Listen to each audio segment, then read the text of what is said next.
तेज आवाज में, थोड़ा और तेज आवाज में बोल दे। मैं हम बात कर रहे थे वहां की।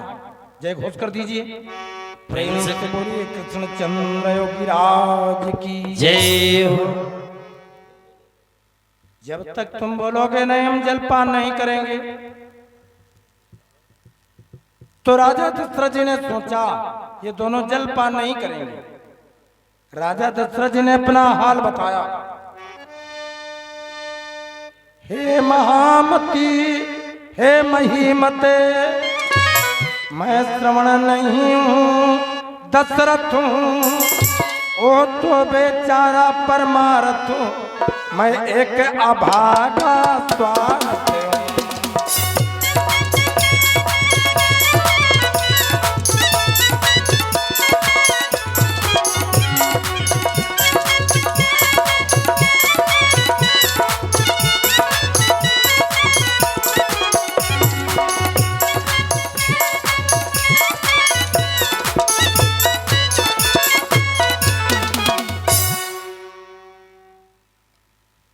जब राजा की बातें सुनी कि राजा दशरथ जी हैं, अरे अंधी और अंधे दोनों मगन हो गए। कहने लगे महाराज हम अंधी अंधे का प्रणाम स्वीकार हो। महाराज इधर तुम कहाँ? हमारे लड़के को तुमने किस काम से भेजा है और कमंडल में जल लेकर के तुम आए हो? हमारा बेटा श्रवण कुमार कहाँ, उसको तुमने कहाँ भेजा? राजा बोले सुनो, तुम जल पान करो, इसके बाद में बताएंगे। राजा की वाणी घबराई हुई है। राजा भयातुर है। कहा पहले तुम पानी पियो, हम बाद में बताएंगे। अंधी कहने लगी महाराज हम इस समय तीर्थ यात्रा में, आप शिकार करने वाले राजा हो और हम लोग तपस्वी हैं। तो आज हम तपस्या के दौरान अपने बेटे के हाथ का पानी पीना चाहते हैं। कमल किशोर भैया जी गोधौरी की तरफ से 101 मुद्रा भेंट है, मंगलमय कामना है। धन्यवाद। पूरी रामचंद्र भगवान की जय हो। कहा हम अपने बेटे के हाथ का जल पिएंगे। तो राजा दशरथ जी अब बोले, कहने लगे देवी तुम क्षमा करना, हमने तुम्हारे बेटे को किसी काम से भेजा नहीं है, हमसे बड़ा अपराध हुआ है। सरयू तट मरा बाढ़ से हो, मेरे शिकार के धोखे में अपना ही पैर कुल्हाड़ी से कट गया काट के धोखे।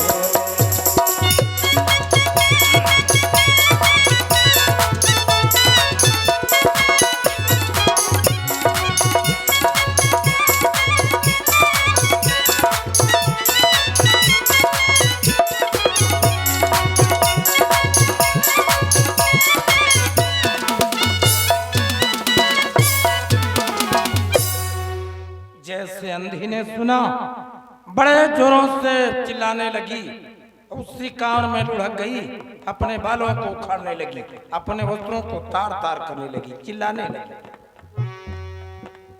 तो राजा समझाते हैं कि देवी तुम जल पान करो। वो बूढ़े शांतन कुमार कहने लगे अयोध्या की राजा तुमको कोई भय नहीं, कोई डर नहीं है। अरे तुमने अपने हाथों से न मालूम कितने हिरणों को, मृगों को मारा है। तुम पापी हो और तुम्हारे हाथ का हम जल पिए? तुम इतने पापी हो, हमारे बेटे के प्राणों को लिया है तुमने।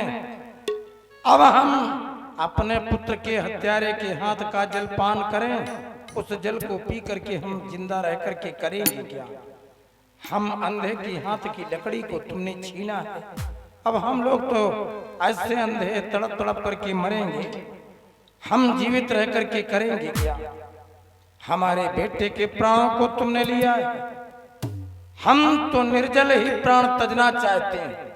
ये महाराज, अरे दशरथ अपनी आंखों को खोल।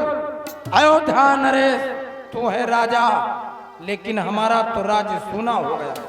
हमारा राज्य तो हमारा बेटा था, हमारे लिए वो सर्वस्व था, हमारा तुमने राज्य ले लिया। कानों को खोल। अयोध्या नरेश, मैं अपने मरने के पहले कहे देता हूं, तुम हमारे पुत्र के हत्यारे हो। उस कमंडल का जल लिया जिस सरयू के जल को राजा लाए और जिस सरयू के पानी में राजा पैदा हुए थे, कभी आज वही जिसमें राजा पैदा हुए थे, वही अपनी मृत्यु वाला जल राजा अपनी मौत लेकर के अंधी अंधे के आगे आ गया। उसी कमंडल का जल लिया, अंधे ने राजा के मुकुट पर छिड़क दिया और कहा, सुन, कानों को खोल, सुन अयोध्या के राजा, मुझे अंधे का श्राप ले।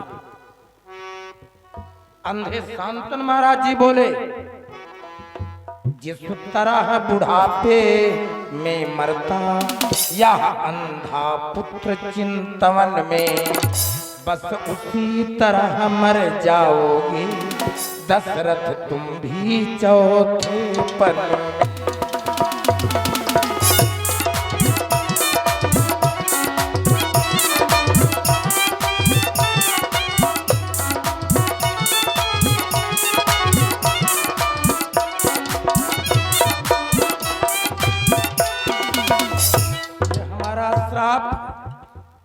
जैसे आज हम पुत्र के वियोग में प्राणों को तज रहे हैं, अयोध्या के राजन दशरथ तुम भी पुत्र वियोग में मरोगे। अंधे ने प्राणों को तज दिया। अंधी ने जब देखा कि हम विधवा हो गई हैं, तो अंधी रोते रोते बोली कि अब तो हम विधवा हो गई, निपुत्री हो चुकी हैं और हमारे भी प्राण निकल जाएंगे।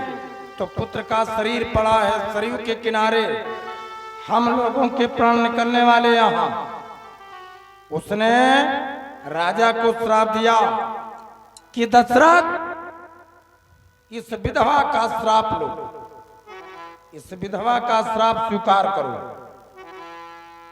पति सुत सो कर्म विहीन पड़ा हो नरपति, यही हाल तेरा भी मैयत पड़ी रहे जब होए अंत काल तेरा। हमारा जैसे पुत्र के वियोग में, पति के वियोग में हम मर रहे हैं, वैसे पुत्र के वियोग में तुम मरो। और जैसे हमारे प्राण निकलेंगे, इन लाशों की कोई क्रियाकर्म करने वाला नहीं। बेटे का शरीर पड़ा है नदी के किनारे और हम दोनों लोगों का शरीर कामर में, तो चील कागा खाएंगे। तो सुन अयोध्या के राजा, हमारा श्राप ले।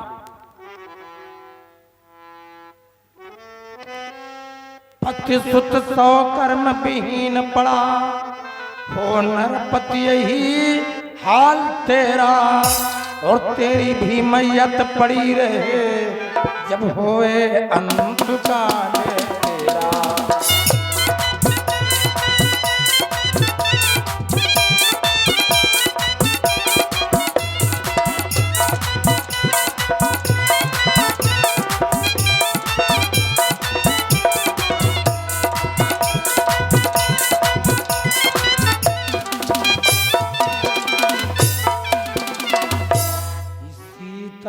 भगवान को पति और सुत को टेर और अंधी भी सुरपुर गई, लगी न जाते देर। उस श्रवण कुमार की माता के भी प्राण निकल गए, अंधी की प्राणों का अंत हो गया। 3 प्राण निकले। अब बड़ी देर तक राजा उसी जगह खड़े रहे, वो सोते रहे। इसके बाद में बड़े जोर से ठहाका मार करके हंसे और सूर्य नारायण की तरफ देख करके बोले, हमको लगता है कि इनके सबके प्राणों का अंत होना था। श्रवण कुमार की मृत्यु हमारे बाण से होनी थी। वाह, हम किसी को मारने वाले नहीं हैं, समृत्यु के द्वारा मरे। और आज हमको एक विश्वास हो गया। क्या? अब तक हम सोचते थे कि धीरे धीरे जवानी बीतने वाली है, बुढ़ापा आने वाला है, हमारे कोई पुत्र नहीं है, हम निकुते न रह जाएं। लेकिन इस बूढ़े ने श्राप दिया कि बेटे के वियोग में प्राणों को तजोगे? बस बस बस बस, अब इस बूढ़े तापस के श्राप के द्वारा मुझ राजा के कोई संतान अवश्य होगी, पक्का है, विश्वास हो गया।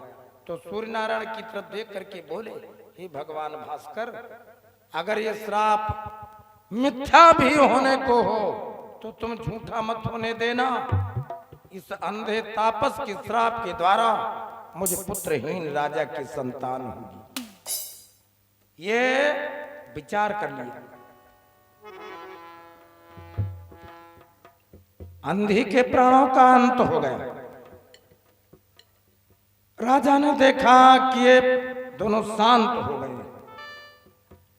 तो राजा दुखी हुए, लेकिन फिर विचार किया ये सब भगवान की कारागरी है। आया है सो जाएगा राजा रंग फकीर, और कोई जाता है रथ चढ़े, कोई बंधे जात जंजीर। जो कोई आया है उसको जाना से पड़ा, जाना पड़ा है। ये शरीर प्रतिक्षण मर रहा, हम हर समय मर रहे हैं, हमारे प्राण निकल रहे हैं। जिससे घड़ी की सुई टिक टिक टिक टिक चलती, वैसे हमारे ये सांसें निकल रही हैं। और उनका क्या भरोसा है कि किस समय रुक जाए। एक विचारक ने कहा, श्वासों का क्या भरोसा, कि श्वासों का क्या भरोसा, रुक जाए चलते चलते, रुक जाए चलते चलते। श्वासों का क्या भरोसा, श्वासों का क्या भरोसा, रुक जाए चलते चलते, रुक जाए चलते चलते। श्वासों का क्या भरोसा, श्वासों का क्या भरोसा, रुक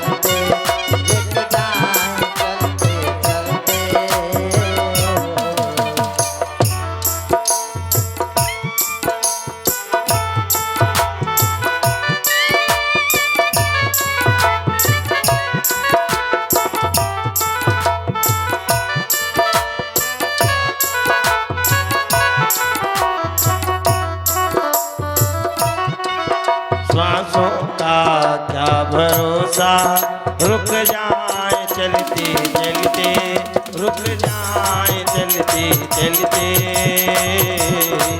श्वासों का क्या भरोसा, श्वासों का क्या भरोसा, रुक जाए चलते चलते, रुक जाए चलते चलते। ये शरीर प्रतिक्षण मर रहा है, ये पता नहीं किस समय गुब्बारे की हवा निकल जाए।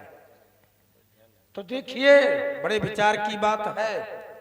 काल करे तो आज कर, आज करे तो अब, और पल में प्रलय होएगी, बहुरी करोगी कब। अगर धन भगवान ने दिया है तो धर्म में लगाना, परोपकार में लगाना, और नहीं तो एक अलग अपना कनक कगूरा बनाते चले जाओगे तो दूसरे का हक मारोगे, चोरी करोगे, बेईमानी करोगे, बड़ी मेहनत करोगे, दिन रात एक कर दोगे, लेकिन जो तुमको ले जाना था वो यहाँ छोड़े जा रहे हो, और जो यहाँ छोड़ देना था वो बांधे लिए जा रहे हो। तो थोड़ी जिंदगी में हमको वो काम करना है, कौन?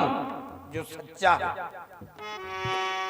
बार बार जन्म मिलता, बार बार मरते हैं, दुखी और सुखी होते हैं, ये अपनी बुद्धि के अनुसार, पत्ति के अनुसार। तो बड़ा अद्भुत भाव है। राजा दशरथ जी वहां से चले आए और समय बीता।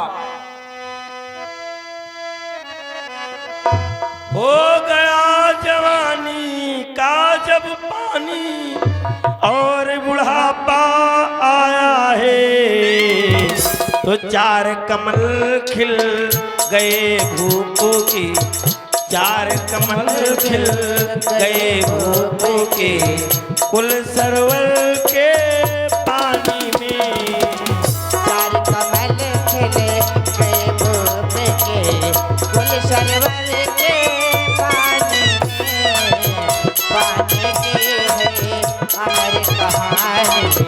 दशरथ के जिंदगानी में।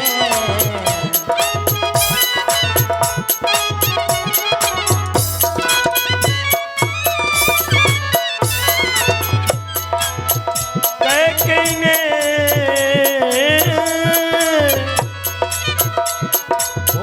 कैकेयी ने वनवास दिया जब आग लगा दी पानी में। पीट के छाती दशरथ रोए, पीट के छाती दशरथ रोए, या धरा सब पानी में। पीट के छाती दशरथ रोए, या धरा सब पानी में।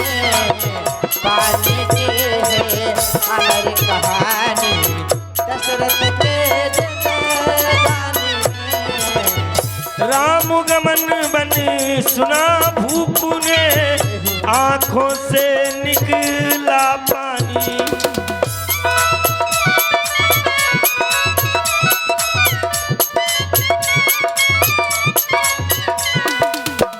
राम गमन बन सुना भूप ने, आंखों से निकला पानी।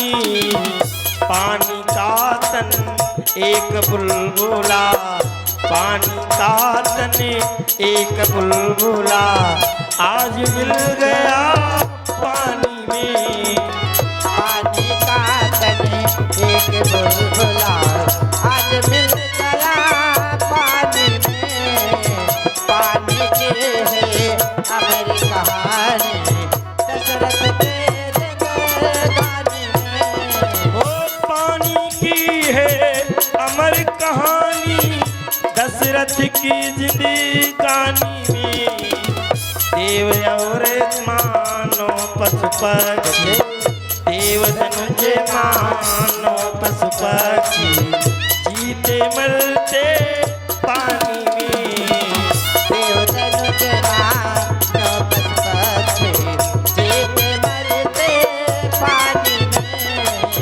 पानी की है अमर कहानी दशरथ के जिंदगानी में।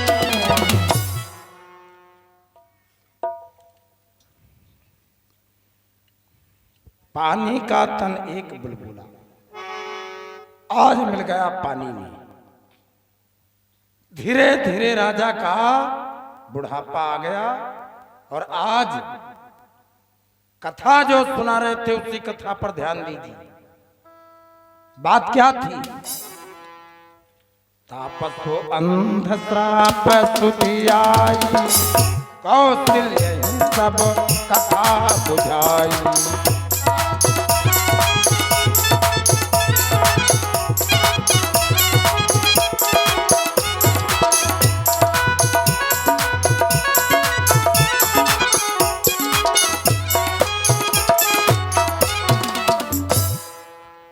राजा दशरथ जी इस समय अंध श्राप सुधि आई, उस बूढ़े अंधे तापस की सुधि आई जो किसी से बताई नहीं थी। और वो तीनों प्रेत आत्माएं राजा को अपनी उंगलियों से अपनी तरफ बुलाती हैं, इशारा कर रही हैं। वो तीनों प्रेत आत्माएं आज राजा को अपनी तरफ बुला रही। तो व्यक्ति अपने जीवन में उचित अनुचित जो करता है उसको बुढ़ापे में दिखलाई पड़ता।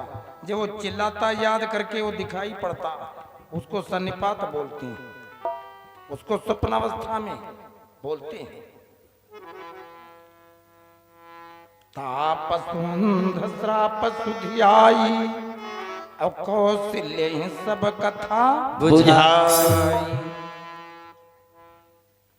तो राम राम कही राम कही, राम राम कही राम, और तन परिहर रघुबर बिरा, तो राव गयो सुरेधा।